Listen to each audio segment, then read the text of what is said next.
What's up, E Squad? It is your boy JB, and I am here today with College Hill Celebrity Edition Season 2 over on BET Plus, you guys.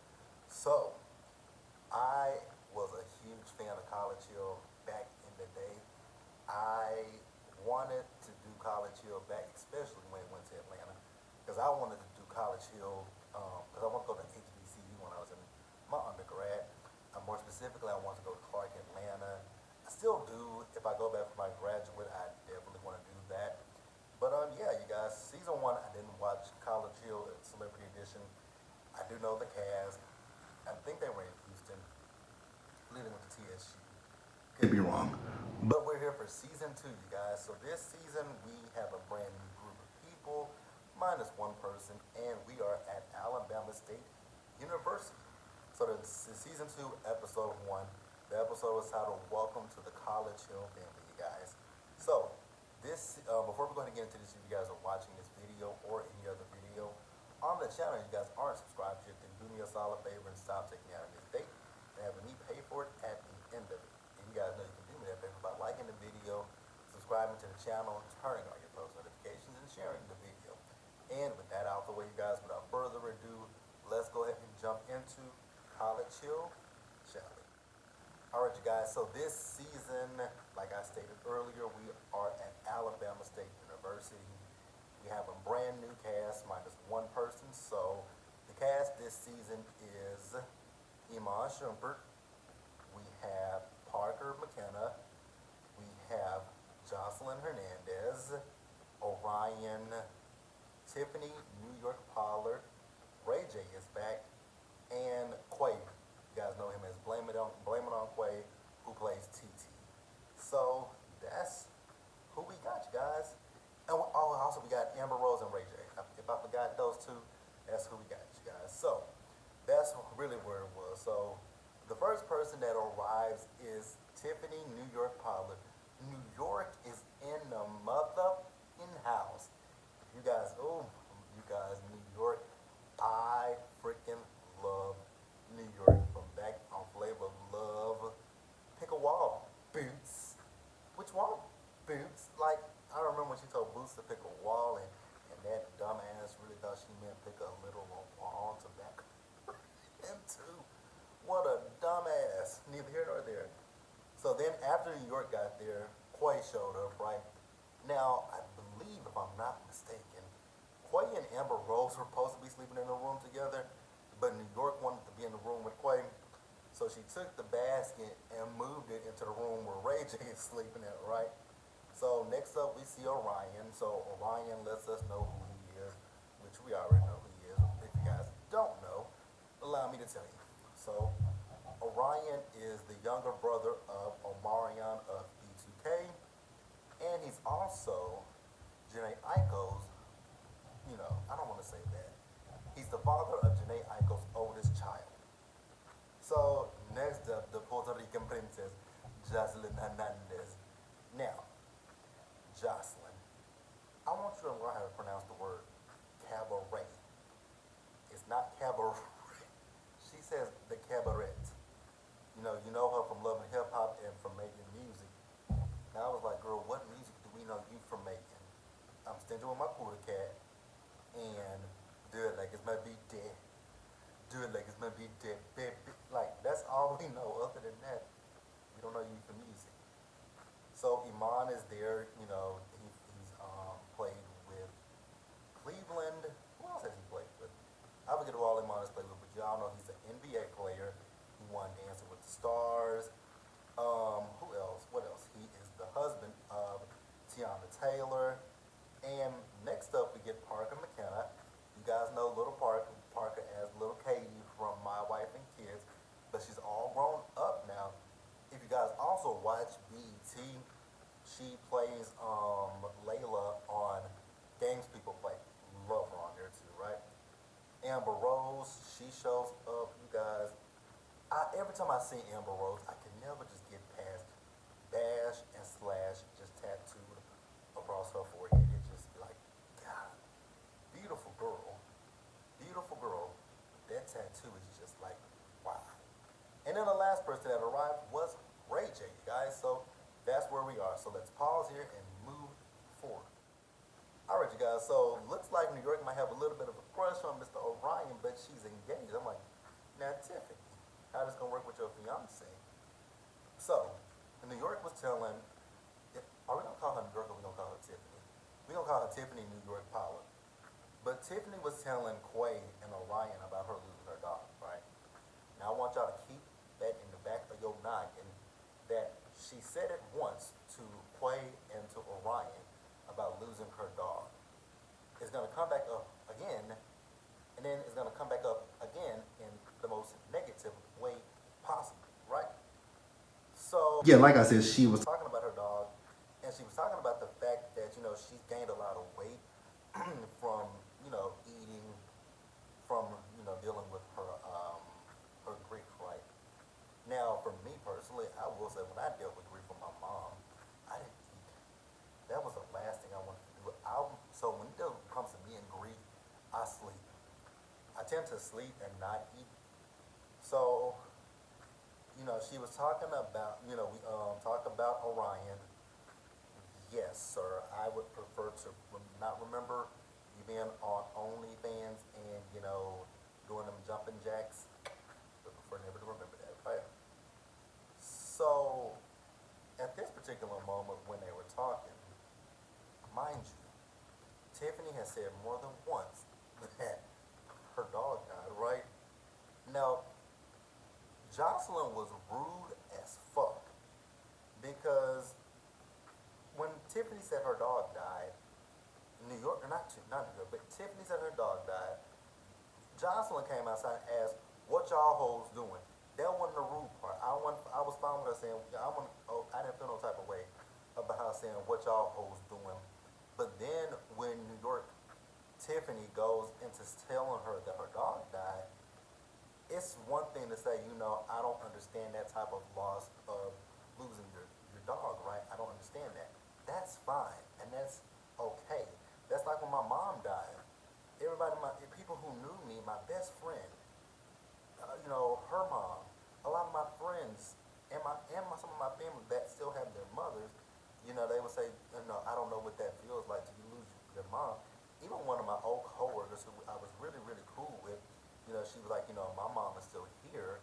She's like, so I just really don't know what that. She said, I empathize with you, but I just don't know that feeling. And that's one thing to say. I don't know the feeling that you feel because I don't have a dog. My parents are still here or my child is still here, whatever. You just say, I don't understand that feeling, but my heart goes out to you, right? But instead of Jocelyn saying that, this girl gonna sit here and say, why would you buy something that's gonna die in 15 years? Y'all bitches are weird. I was like, wait a minute. Skirt, run that back. So you gonna sit here and tell this girl because a dog dies in which you don't know that, but okay, say her dog was gonna die in 15 years. The same thing can be said for a human. There's no life expectancy on any of us. All of us could drop dead today. So there's no life expectancy. And then with what the state of the world is, especially with these mass shootings, anything can happen. So again, death has no age limit for a dog or for a human. You can die at any age. You could die as young as a few hours being old, or you could die at 3 years old, 5 years old, 6, 10, 15, 25, 35, 45. You could go at any time.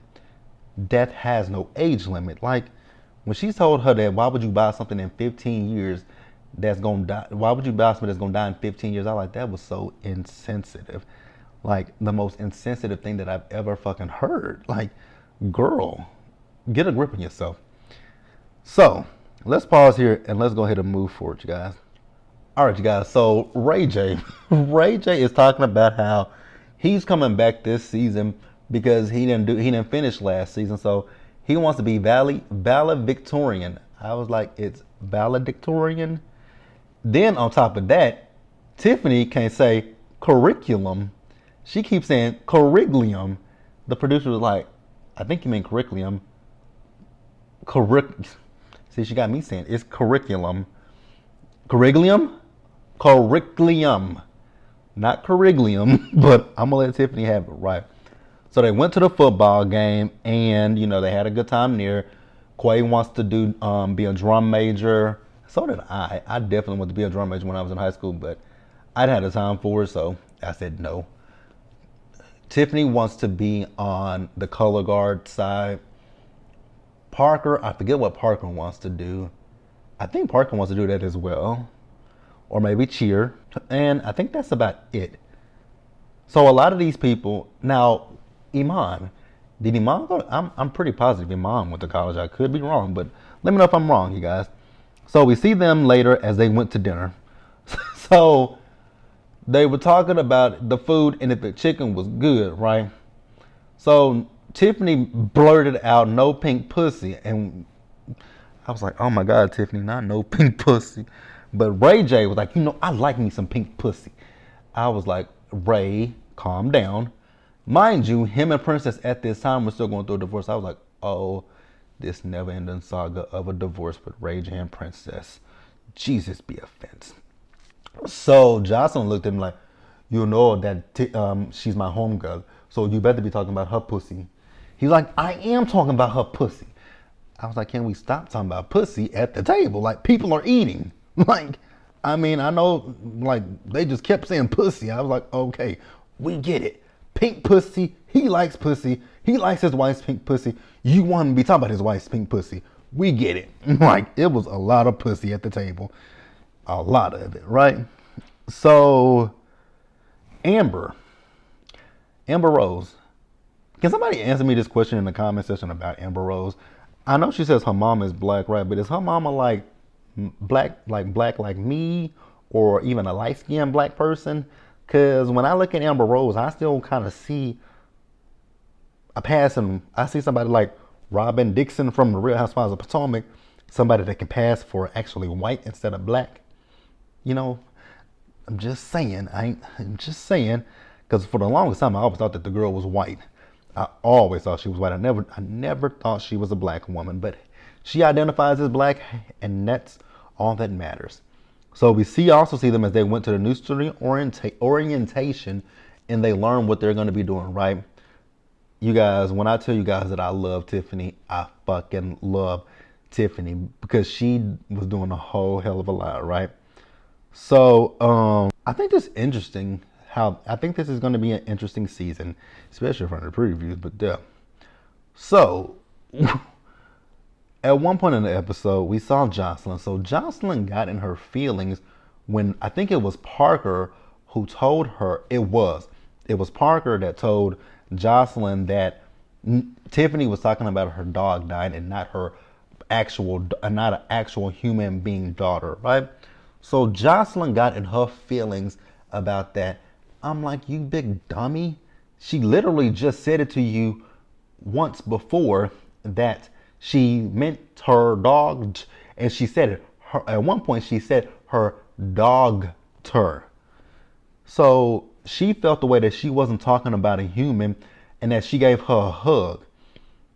And so then she wanted to go and check Tiffany. And Tiffany kept screaming at her like, "Jocelyn, let it go. Like, you're pissing me off. Like, because she said, I gave you a hug." And Tiffany was like, "You gave me a hug, but you're taking it back right here and right now." Because she was like, "If I knew that it was a dog, I would have never been," basically saying she would have never been empathetic towards her. I'm like, girl, that is just the most idiotic shit I've ever heard in my life. So they were arguing, and the guys had to come and break it up. So Jocelyn went to her room, locked herself in the room. Mind you, she's sharing a room with Parker. So Parker knocked on the door. She said, "It's PP." It's the fact that she called herself PP, but they had their initials, right? So she said, "It's PP," and I think they put on a thing. It was 6:28. She had been at that door for knocking on that door for 2 hours, trying to get in that room. I also want to backtrack just a little bit, you guys, because I forgot something. So Amber was supposed to be in a room with a Ray J. I was like, "Ooh, now isn't this an interesting conundrum right here?" I know New York is the one that switched their basket, But I'm like, this isn't this now that if the producers had actually done that, that would have been an interesting conundrum. Because think about it, that is a 6 degrees of separation, right? Ray J had a sex tape with Kim. Kim was married to Kanye. Kanye once dated Amber. Like, y'all see that 6 degrees of separation? Basically, never mind. I was about to say something, and I'm gonna keep it to myself because I was about to make a comment, but I'm gonna keep it to myself. I'm gonna keep it to myself. So, after this whole situation, PP, she went outside and she was like, I'm trying to get in my, and all she was just saying was, I'm trying to get in my room, and Jocelyn has the door locked, right? So Ray decides he wants to call a house meeting. I was like, oh, well, this is gonna be a fun how do you do, right? So Ray calls the house meeting and he goes to get Jocelyn, and Jocelyn comes out, right? Here's an interesting thing with Jocelyn. She has now made it in her brain that everyone else is against her. I was like, wow. Now, in this interesting, how do you go from being the most insensitive person in this house? Now, granted, at one point, Iman came and got, when Iman is one of the ones that broke up the altercation between Jocelyn and Tiffany, right? And Iman said, I thought the same thing. Because Iman wasn't out there when they originally talked. So Iman did think she meant a physical little girl, like a child, a human being, right? And I get that. If y'all thought she was talking about if Iman thought she was talking about a human daughter, I get that, right? But Jocelyn knew that she wasn't talking about a human daughter. Jocelyn knew she was talking about her fur baby. So Jocelyn felt the way that Parker told Ray J she couldn't get in the room. Girl, everybody saw it. So she's talking about you fake. So you can move. Girl. See, Parker is too nice. Cause I would have decked the fuck out of Jocelyn. I would have whooped Jocelyn's ass. No shit. Cause see, the thing with Jocelyn is I'm wondering if Jocelyn still has the mind frame that she is on Love and Hip Hop Atlanta, or even worse, Jocelyn's Cabarets, where she tried to talk to them girls like they her hoes and she the pimp. Basically, she tells them that in not so many terms that they her hoes. But girl, weren't you the same? I was about to say something else, and I'm actually gonna say it. Weren't you the same person that was crying, "Don't send me back to the strip club, Stevie. You're gonna send me back to the strip club, Stevie." Wasn't that you? Don't send me back to the strip club, Stevie. Stevie. Like, wasn't that you crying about Stevie sending you back to the strip club? Girl, that's all I gotta say about Jocelyn. But let me know if you guys watched this episode, let me know what you guys thought about it down in the comment section below. Please subscribe to the channel, turn on your post notifications, and share the video. And until the next time, you guys stay safe, take care of yourselves, wash your hands, be blessed, and I'll see you guys in the next one. Bye, guys.